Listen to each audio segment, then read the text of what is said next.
How's everyone doing today? Doing good. Love hearing that. Love hearing that. Great guys. Dereck, when you dream of this moment as a child, how does reality compare? It just doesn't. You know, the feeling of being able to win, the feeling to be able to go through hardship, the feeling of being able to enjoy this moment with your teammates, with your family, being able to know that there's a lot of time, the amount of days that you stack to be able to get to this moment. You know, you dream of it. And you being able to be in the finals is something that I didn't expect myself to be a part of for a very long time. So just being able to do this in my first year, I just want to be able to learn as much as I possibly can and grow as much as I possibly can. Dereck, what have you personally learned about yourself through this playoff run? I know you've been through a lot, and you talked a lot about how your teammates have been able to help you through that. What have you learned about yourself throughout this whole postseason run? You know, I feel like my mama always kind of said this, but you know, my way is the hardest way. You know, we're not going to take the easy way out. We're not going to cry if things are going our way or if it seems like everything's stacked against us. We just got to be able to huddle together as a family, being able to lean on each other. You know, there's a lot of times where, you know, it might seem like the world's against you, or it might seem like, you know, you look in the mirror and you ain't seeing the same person. But whenever you come in here and you're able to smile with the teammates, being able to laugh with the teammates, being able to enjoy time with the teammates, it makes everything outside of the basketball world that much easier. What is Tyson, J.K., Kyrie? What have you thought of Coach Kidd's stewardship, if you will, on this process? As it's your first NBA coach, so you don't have much to compare it to, but what's it been like for you playing for him? You know, I feel like he's been one of the best coaches I've ever had. You know, he's put me in positions where, you know, he's expecting me to fail, and even if I fail, he's going to leave me in there to learn. You know, I feel like, you know, his coaching style fits me very well. You know, he's walking into the locker room and then asking, so what do we think? Being able to have a coach like that who's going to make the players speak, make the players talk to one another, and then say what he thinks is an amazing process. You know, we're able to talk to one another about what we think we need to do together as a team, and then whenever the staff comes in, they bring in their own light, what they see from the court, because players and coaches see the game two different ways, and we're just able to help each other.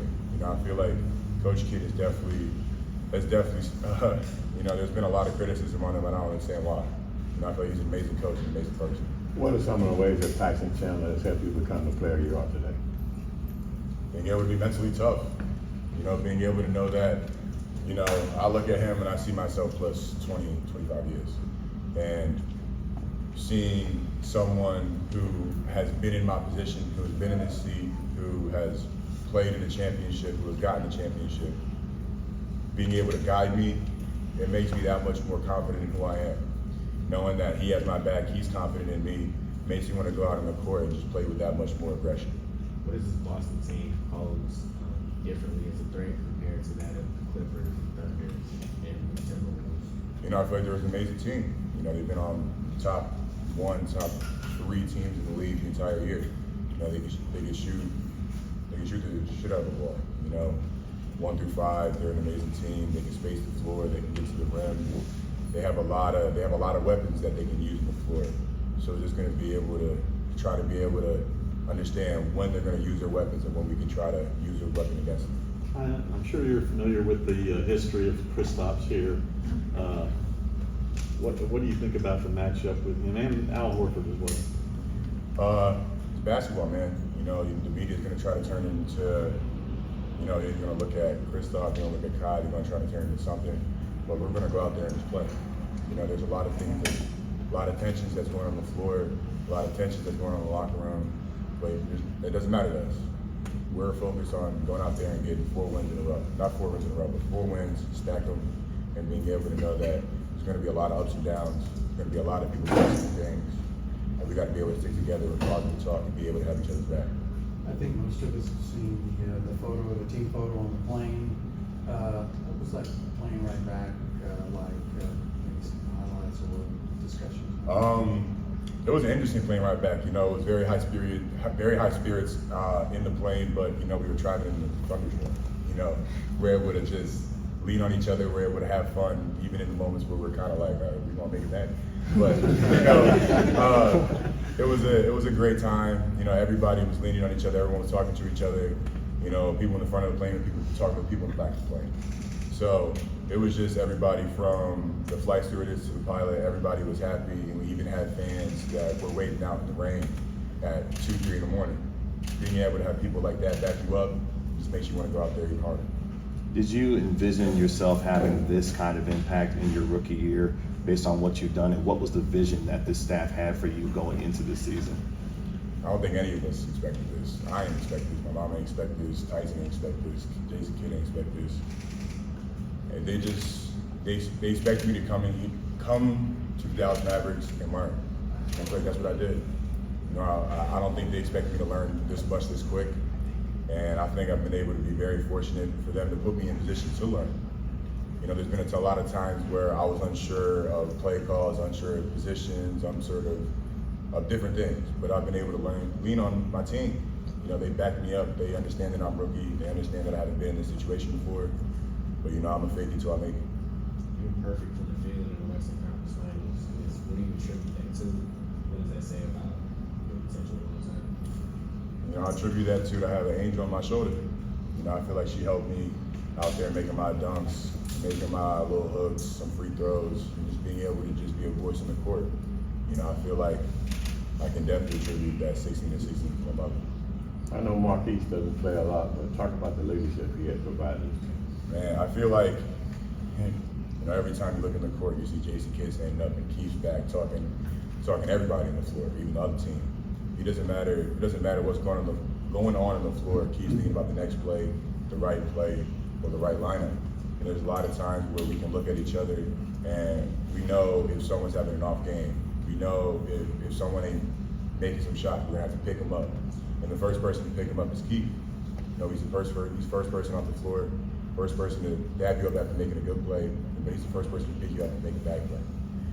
Being able to have someone like that is amazing. You know, he's been in many different positions, he's been in many different teams, so he has a lot of different looks on what the NBA has. And I've definitely learned a lot from him, and he's taught me a lot. Dereck, how are you feeling from a health standpoint? I'm great. Looking left, right. I'm great. You know, everyone's been asking for the past couple of days, if I'm all right. You know, if I'm gonna get hit in the head another 3-4 times, I'm still get back up and act like nothing happened. Dereck, are you surprised at the way it's almost like a symbiotic relationship with you and Gaffer and how that works? Like when he was acquired, I mean, clearly you were starting. What was your feeling about that? You know, I'm here to win games. I'm not here to care about how many points I put on the board, how many rebounds I put on the board, how many times I start in the game. And it's the same way. You know, I feel like we have a great 1-2 dynamic of picking each other up. No matter if I'm having a bad game, he's having a bad game, or if we're both having a good game, we're going to pick each other up no matter what's going on. You know, being able to have both of us coming out there, setting screens, getting lobs, throwing elbows, catching rebounds, it makes our teammates trust us. Since we got the paint, they know that they got to lock down the 3-point line perimeter. And if they don't, they're just going to send it to us. And having that trust of, okay, if we ain't got him, our bigs got him. Did it work? I mean, did it work out even better maybe than you thought it would? For sure. And I feel like me and Gaffer's dynamic is amazing. You know, I feel like I look at him as an older brother. You know, I've really leaned on him many times, understanding the different schemes in the game, understanding different points, when to make a push, when to be able to take care of the ball, and just understanding the flow of the game. Dereck, there's been a special group of kids that have shown you support this entire season. Brittany Cohen, you know, she's an amazing teacher. I love everybody a part of that school, a part of that class. You've talked so much about how much you care about the next generation, and I don't know if you've seen their videos on Twitter, I'm sure that you have, of when they're, you know, reenacting your dunks or just following up with the game the next day. If you could just tell that class anything about the support that they've shown you this season, what would it be? They know I love them. They know that for sure. You know, no matter if they had a lemonade stand, I drove like 45 minutes out, and I almost got there late, but I was just trying to make sure that I can do whatever I can to make an impact in a kid's life. Because, you know, I feel like whenever we're young, we have many dreams, we have many aspirations, and when we grow up, we lose those. You know, we lose sight of who we wanted to be, what dreams we had as a kid, and I feel like we should never lose those things. Those things kind of shape the person who you are, and they shape the future you need to be. So I'm just trying to be able to make sure that no matter if you're 5 years old, 10 years old, 15 years old, whatever you want to do, whoever you want to be, do your best to do it. Dereck, as you mentioned, Boston shoots a lot of threes. You know, they have a tough 5-out offense. How much progression do you think this defense has achieved guarding 5-out offenses?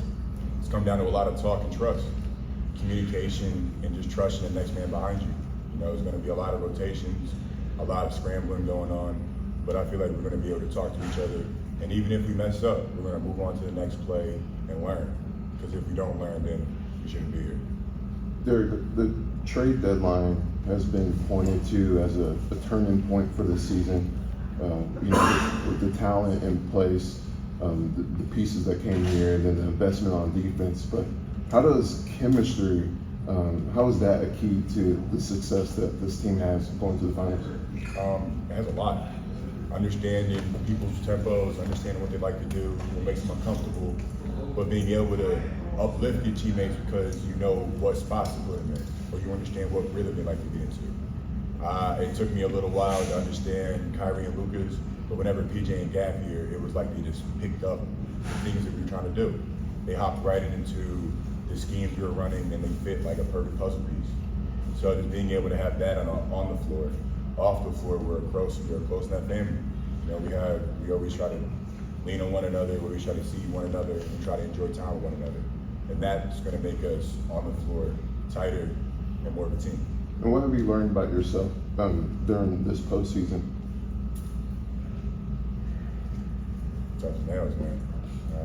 I don't care what name, what you do to me, what you throw at me. If I hit the ground, I'm going to get back up. Regarding Porzingis and Horford, obviously two floor stretch bigs, what have you thought of your development, moving your feet in space and guarding on the perimeter this season? You know, I feel like at the start of the season it was a little shaky, and throughout the middle of the season it's definitely a little shaky. But when it comes down to those key moments and we have to sit down and guard, I love it. I love being in those moments. Your adrenaline's pumping, your heart's pumping, and you just feel alive in those moments. Those moments where people try to break you down as a big, and you sit in front of them, it kind of makes you chuckle because they look at you like, oh, you can move his feet. But, you know, it's definitely taken a long journey of being able to try to stay in front of people, especially people who are as talented as they are in the league. What do you think is going to be your biggest challenge with facing the Celtics here starting later? Being consistent. No matter if they're making a run, no matter if we're making a run, we got to be able to have our foot on the gas.